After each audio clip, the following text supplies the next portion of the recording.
제가 지금까지 주례를 하면서 아마 가장 많이 사용했던 성경 말씀이 고린도전서 13장 4절부터 7절 말씀입니다.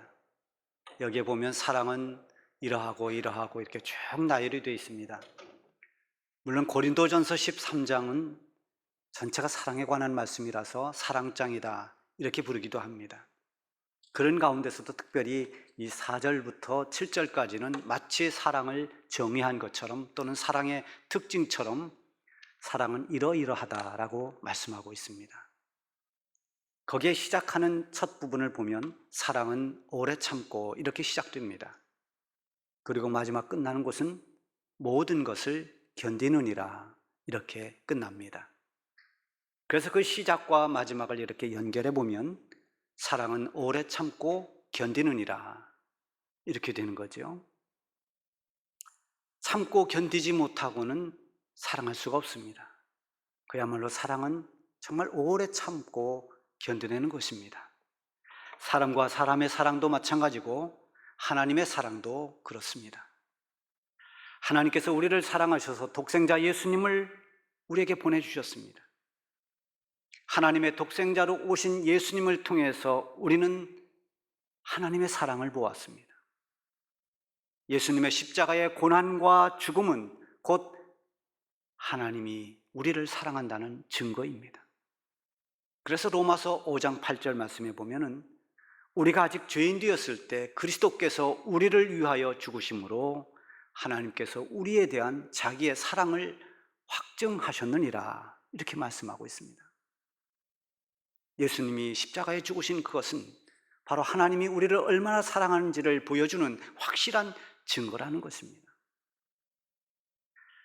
예수님께서 죄인들을 구원해 주시기 위해서 십자가에 죽어야 하는 그 고통이 얼마나 무섭고 큰 고통입니까? 우리를 사랑했기 때문에 그것을 잘 참아내셨습니다. 십자가에서 죽기까지 그 모든 것을 다 견뎌내신 것입니다. 이러한 육체적 고통만이 아니라 연약하고 모순 덩어리인 우리 죄인들을 참고 기다리면서 끝까지 사랑하시는, 그야말로 오래 참으시는 주님의 사랑이 있었기 때문에 우리가 용서받았고 구원받았고 그리고 하나님의 자녀가 되어 살고 있는 것입니다. 위대한 사도 바울은 이런 고백을 했습니다. 내 속 곧 내 육신에 선한 것이 거하지 아니하는 줄을 아노라. 원함은 내게 있으나 선을 행하는 것이 없도다. 내가 원하는 바 선은 행하지 아니하고 원치 아니하는 바 악을 행하는도다. 내가 속에서 원하는 그 선은 행하지 않고 막상 내가 하는 것을 보면 원치 않는 악을 어느새 행하고 있다, 그런 말입니다. 여러분, 이런 경험을 해보셨습니까?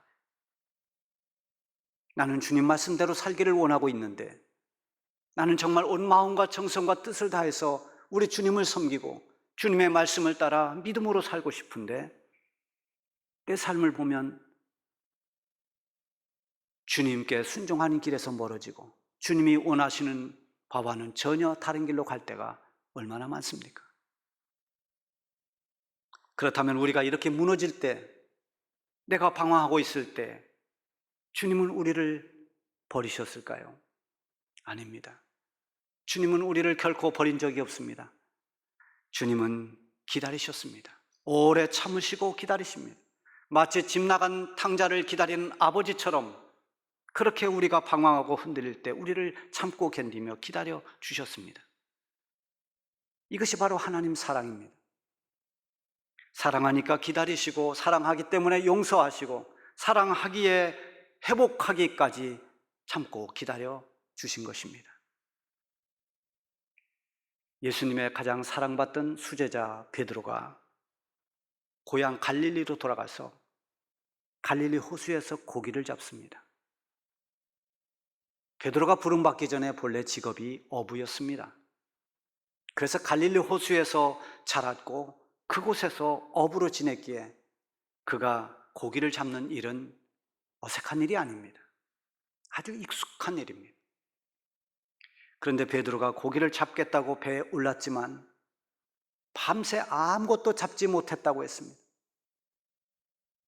무슨 일을 하든지 우리가 그 하는 일에 집중하지 못하고 딴 생각을 하면 되는 일이 없습니다. 우리가 지금 예배를 드리지만 마음을 다해서 예배에 집중하지 않으면, 딴 생각을 하고 있으면 언제나 예배를 드리기가 어렵습니다. 설교를 들으면서 마음이 다른 데가 있으면 설교 말씀을 제대로 듣지 못합니다. 지금 고기 잡는 이 베드로의 머릿속에는 물고기가 있는 게 아닙니다. 온통 후회와 자책감으로 머릿속이 복잡합니다. 잊어버리려고 갈릴리 밤바다에 배를 띄우고 그물을 던지고 있지만 잊고 싶은 생각이 더 또렷이 자꾸만 떠오릅니다. 예수님이 십자가 지시기 전 베드로와 함께 있었던 일들이 자꾸 떠오릅니다. 예수님이 어느 날 물으셨습니다. 사람들이 나를 누구라고 하더냐? 예. 어떤 사람은 세례 요한이라고 하고, 어떤 사람은 엘리야라, 또 다른은 에레미야나 선지자 중에 한 사람이라고 합니다. 주님이 다시 묻습니다. 그럼 너희는 나를 누구라고 하느냐? 그때 베드로가 자신 있게 대답했습니다. 주는 그리스도시요 살아계신 하나님의 아들이십니다. 주님은 이 말을 듣고 매우 기뻐하셨습니다. 바요나 시몬아, 네가 참 복이 있도다. 이것을 알게 한 것은 내 혈육이 아니라 하늘에 계신 내 아버지시다. 그러고 예수님은 다시 예루살렘에 내가 올라가면 많은 고난을 받을 것이고 죽임을 당하고 3일 만에 살아난다고 그렇게 말씀하십니다. 베드로의 귀에 주님이 죽임을 당한다는 말이 귀에 걸렸습니다. 안 됩니다, 주님. 주님은 결코 죽임을 당하셔서는 안 됩니다. 주님은 십자가에 죽으시면 안 됩니다. 그때 예수님은 오히려 화를 내셨습니다. 사단아, 내 뒤로 물러가라. 네가 하나님의 일은 생각하지 않고 사람의 일만 생각하는구나. 그리고 예수님께서 얼마 후에 또 말씀하셨습니다. 너희가 오늘 밤에 다 나를 버릴 것이다. 그때 베드로가 또 말했습니다. 주님, 다른 사람이 다 주를 버려도 저는 결코 주님을 버리지 않을 것입니다. 그래, 너는 오늘 닭이 울기 전에 3번 나를 부인할 것이다. 베드로가 깜짝 놀랐습니다. 주님, 제가 주님과 함께 죽을지언정 결코 저는 주님을 부인하지 않을 것입니다. 그런데 결과는 참담했습니다. 그렇게 주님을 부인하지 않겠다고, 죽어도 주님 따라가겠다고 그렇게 말했던 베드로가 예수님을 3번이나 부인하고 말았습니다. 베드로가 3번째 주님을 부인했을 때 닭소리가 들렸고, 그 소리를 듣는 순간 베드로는 가슴을 치며 통곡을 했습니다. 내가 왜 이러고 있을까? 내가 왜 주님을 부인했을까? 철저히 자아가 깨지고 부서졌습니다. 믿었던 자기 의지 다 무너지고 곤두박질 쳤습니다. 내가 얼마나 형편없는 사람인가를 절절하게 깨달았습니다. 여러분, 누가 정말 주님의 말씀에 순종하면서 신실한 믿음으로 주님의 기쁨이 될 수 있을까요? 그것은 자아가 철저히 무너진 사람입니다. 예수님이 말씀하신 대로 너희가 나를 따라오려거든 자기를 부인하라고 했습니다. 이 자기 부인은 자기 깨어짐이요, 자기 버림입니다. 자기를 비우는 것입니다. 내가 자랑하고 내가 내세우던 것들이 다 깨지고 빈손으로 주님 앞에 두 손을 들고, 주님, 저는 아무것도 아닙니다. 저를 불쌍히 여겨주십시오. 우리가 찬송가 280장에 보면 천부여 의지 없어서 손 들고 옵니다. 주 나를 외면하시면 나 어디 가리까?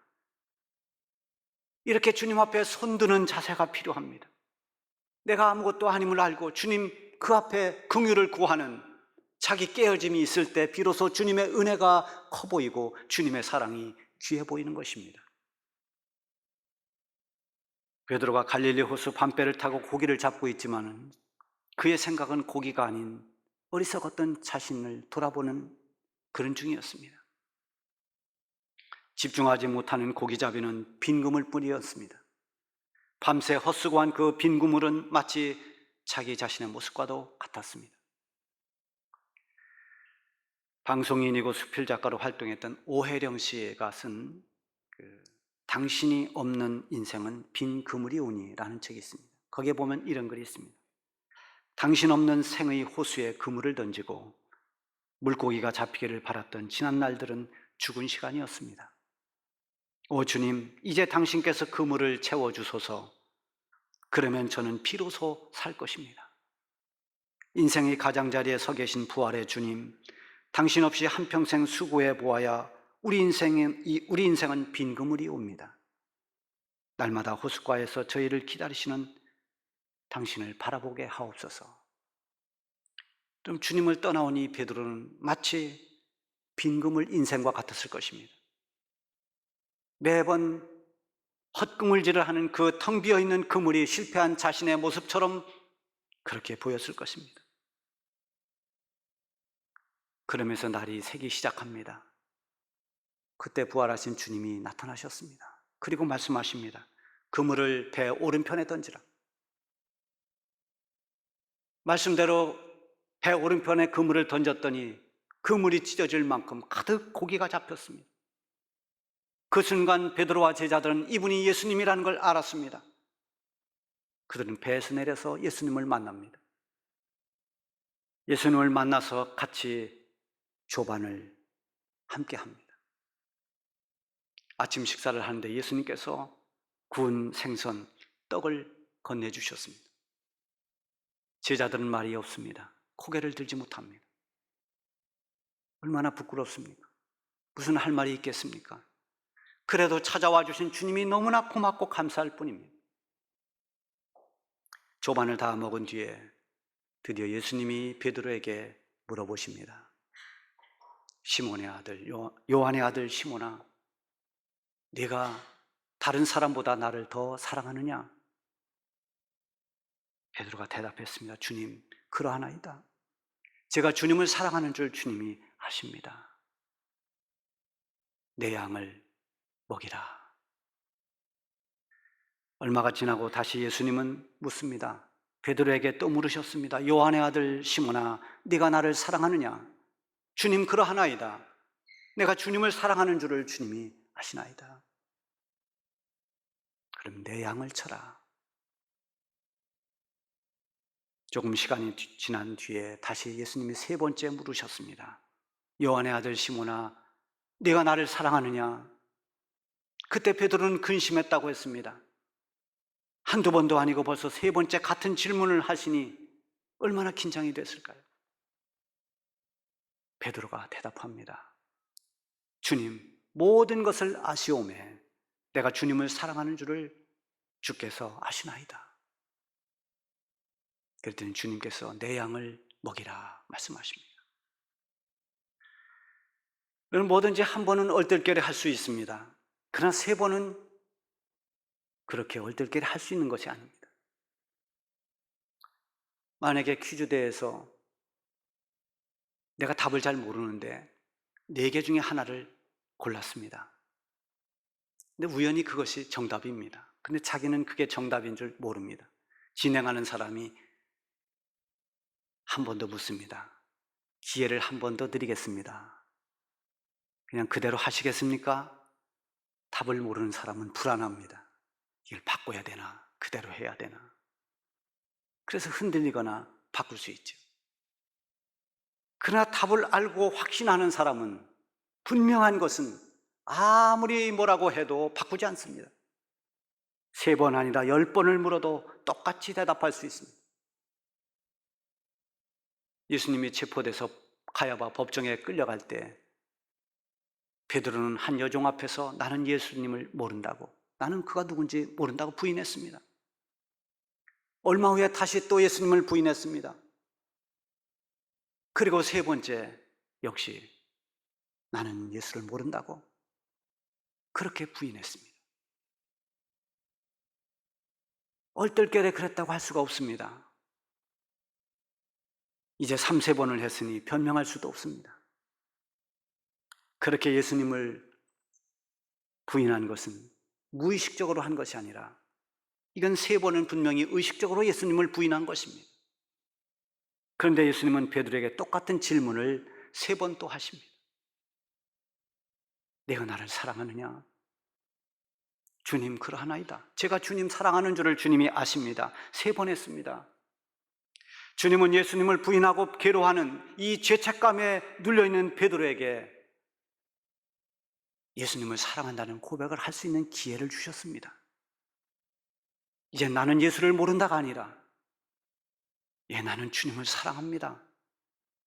이 아름다운 고백을 할 수 있는 기회를 주님이 주신 것입니다.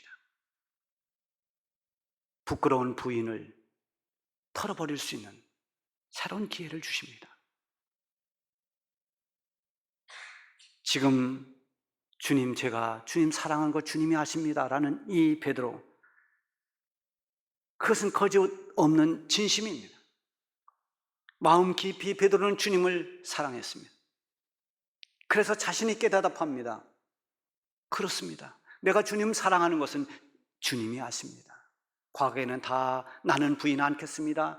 다른 사람 그래도 나는 이렇게 하겠습니다. 나는 했는데 제가 그렇게 주님 사랑한 것 주님이 아십니다. 사실 전에 다른 사람 주님을 버려도 나는 버리지 않겠습니다.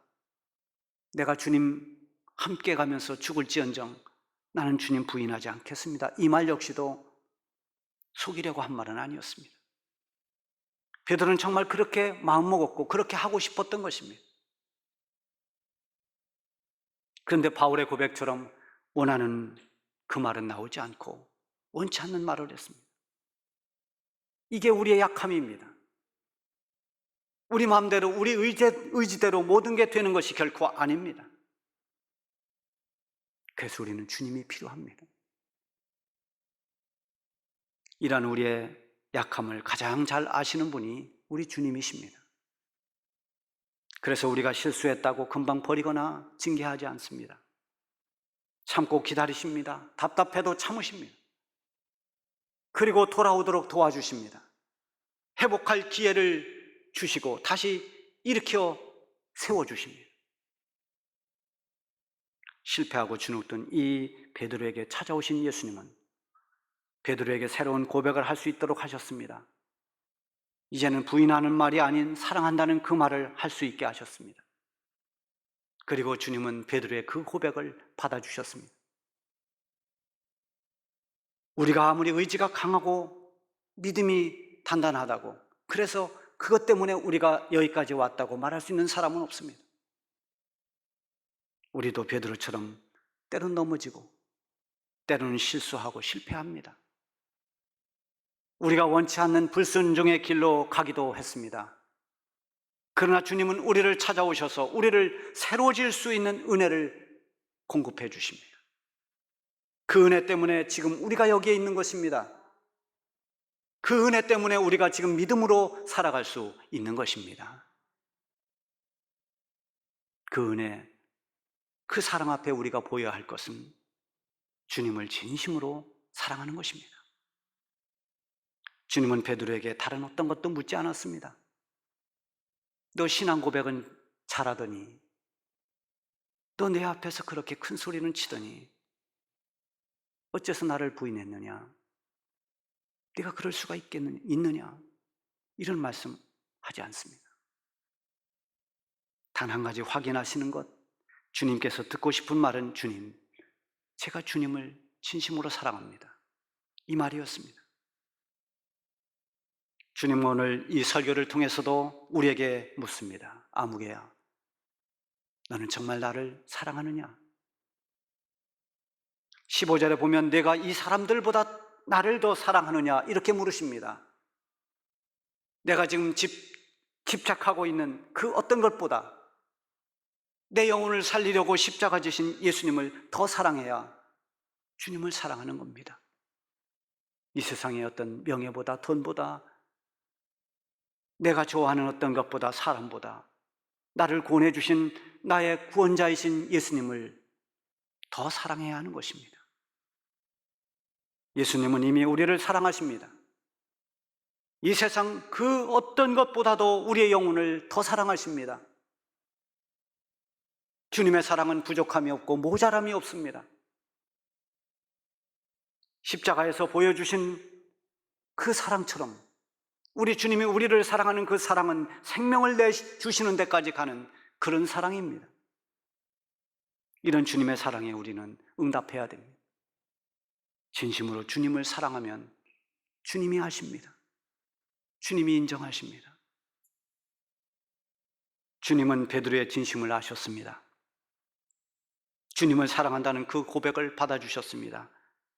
그리고 주님을 사랑하는 이 베드로에게 본격적으로 사명을 주셨습니다.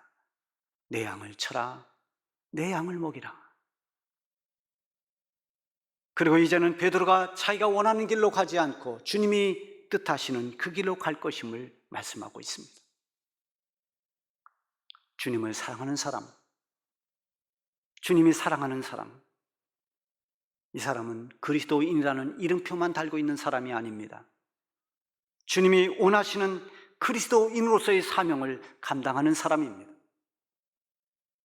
자신이 원하는 대로 자기 마음대로 하는 사람이 아닙니다. 그곳이 순교의 자리라 할지라도 주님이 원하시는, 주님이 인도하시는 그 길로 가는 사람입니다. 네가 나를 사랑하느냐? 주님의 물으심에 우리는 대답해야 됩니다. 예, 주님. 이 세상 그 무엇보다도 주님을 사랑합니다. 그리고 주님이 원하시는 그 길로 우리는 걸어가야 됩니다. 그러면 주님께서 그 길을 인도하시고 그 길을 가는 우리를 지켜주실 것입니다.